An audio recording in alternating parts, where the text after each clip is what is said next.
ఎన్నికల తర్వాత కేటీఆర్ అమెరికాకి, కవిత జైలుకి పోతారనుకున్నానని, వచ్చే రోజుల్లో ఇది జరుగుతుందన్నారు ఎమ్మెల్యే రాజగోపాల్ రెడ్డి.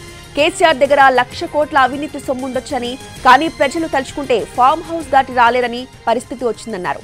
ఇక మునుగోడులో తనను ఓడించేందుకు ఎర్రబెల్లి కుట్ర చేశారని, ఆయనకు రిటర్న్ గిఫ్ట్ ఇస్తానన్నారు. ఎర్రబెల్లి రాజకీయాల నుంచి రిటైర్ అయిపోవాలన్నారు కోమటిరెడ్డి రాజగోపాల్ రెడ్డి. ఇక బీఆర్ఎస్ నేతలు 10 ఏళ్లు దోచుకున్న సొమ్ముని బయటకు తెస్తామన్నారు ఆయన.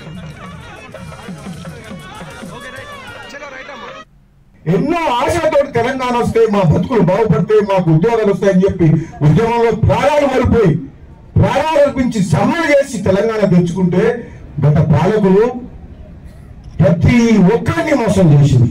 మా నిరుద్యోగ తమ్ముళ్ళని మోసం చేసింది, రైతులను మోసం చేసింది, ప్రతి వారిని మోసం చేసింది. 10 ఏళ్ల పాటు వారు తీసుకున్నమైన అనాలోచిత నిర్ణయం వల్ల మొత్తం రాష్ట్రం ఆగమాగమై వ్యవస్థలని కుప్పకూలి ఆర్థిక సంక్షోభంలో మొత్తం ఆగమైపోయింది తెలంగాణ రాష్ట్రం. ఇంకెక్కడ బీఆర్ఎస్ ఎప్పుడైతే తెలంగాణ పదం తీసేసి భారత రాష్ట్ర సమితి అని పేరు పెట్టిందో ఆ రోజే కథ అయిపోయింది పని.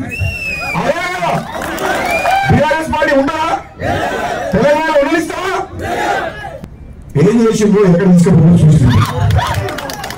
నేనేమో ప్రాంగంలో పోయి రిటైర్ అవుతాను అనుకున్నా కానీ కాదు నిలబడ్డాడు.